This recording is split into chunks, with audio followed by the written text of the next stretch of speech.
Okay, so I use standard 5-gallon buckets, and each one has this grit guard inside. And basically what that does is it makes sure that any dirt that goes into the water ends up sinking to the bottom. So if your sponge is in the water, it's not going to be able to pick up that dirt on the bottom, so that's very important. I use them in all 3 of my buckets. Those are about $10 each, I think.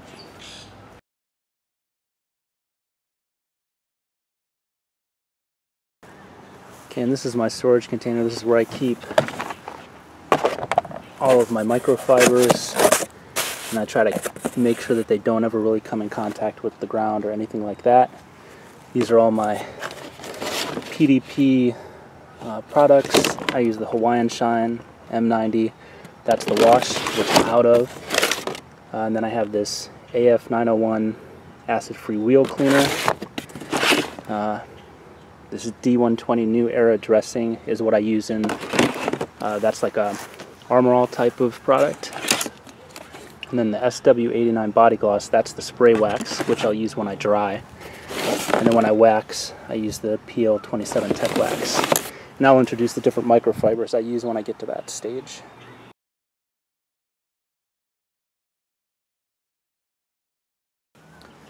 Okay, so now what I've got here is I've got one bucket. This bucket with soap in it is for the wheels and the undercarriage, like anything like underneath here, the wheels.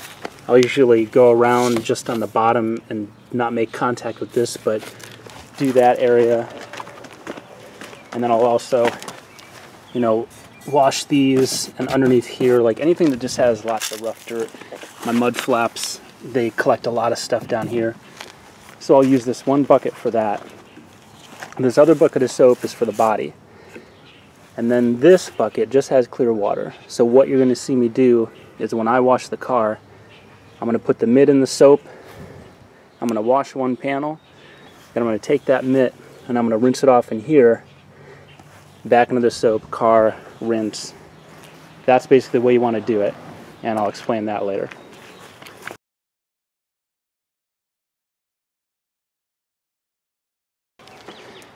Okay, so the first step in washing the car is I basically just want to, you know, get a heavy shower on it and just try to get any like big pieces of dirt and dust and stuff like that off of it.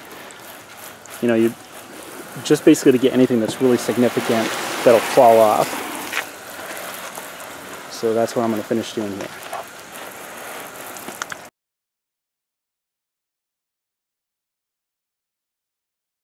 Okay, so like I said, I've got a separate bucket for the wheels and the undercarriage.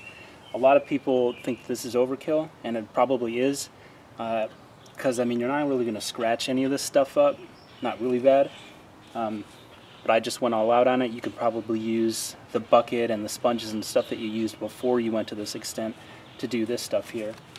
And so I use the wheel cleaner and just spray inside.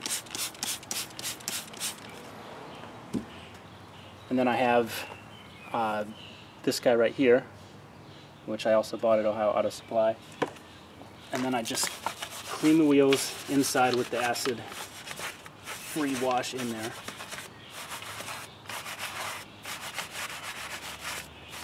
And if you do this every time, I swear the inside of the wheels will not really collect a lot of stuff.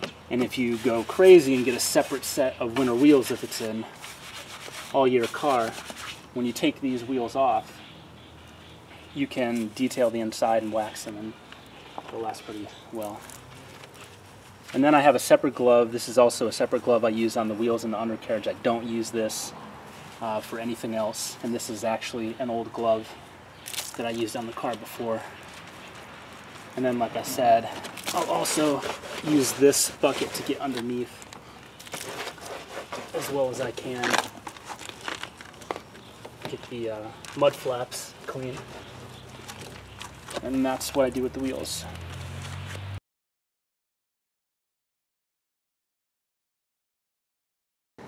I have a separate mitt that I use for the car.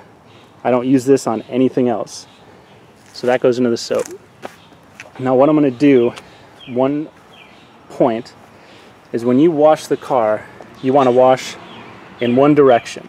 You want to wash in straight lines. You don't want to wash in circles. You don't want to wax on and wax off in circles.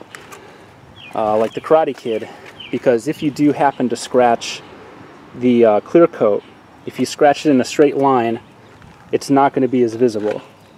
It's not going to be as visible when you see it in the sun or underneath the lights or anything like that. You'll still see it if you hit the right angle. But if you wash in a circle and you scratch a circle into the clear coat, you're going to be able to see that scratch no matter what direction you're looking at it. The light's going to catch that circle at one point.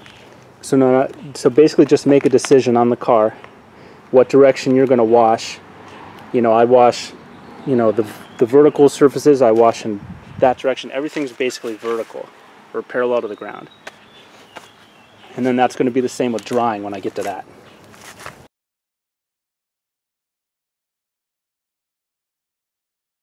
Okay, now as you're going to see here, like I said, I'm carrying the wash bucket around with me, and I've left the rinse over here. So like I said, I'm going to wash in one direction, and what you do is you wash one panel at a time, you rinse, and then you wash one panel at a time, you rinse. So I'm basically I'm going vertical on the hood. This is double-sided, so I'll flip it over. And basically what I'm doing is, if I'm to pick up any dust or anything that could scratch, I wash one panel, I rinse it off, back into the wash, move on to the next part.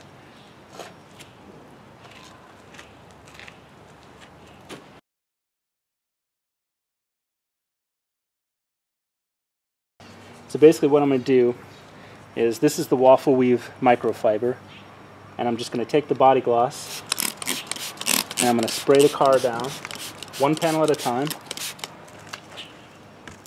and then without any pressure I'm basically just going to take this weave and get as much of the water off as I can.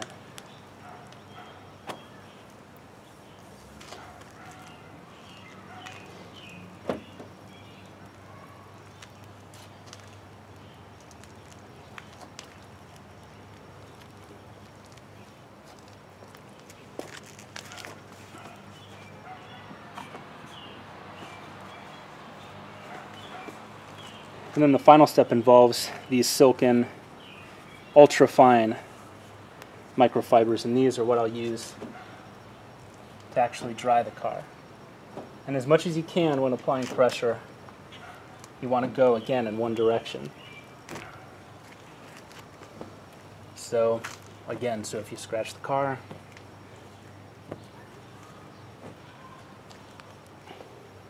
and another step for the really obsessive people is you get the water that sticks in here. I use compressed air to spray all that out because it will continually drip as the car is moving. But yeah, this is the final step of drying. And you'll be able to get this to a spotless shine. It'll look polished. It'll look like you just detailed the car.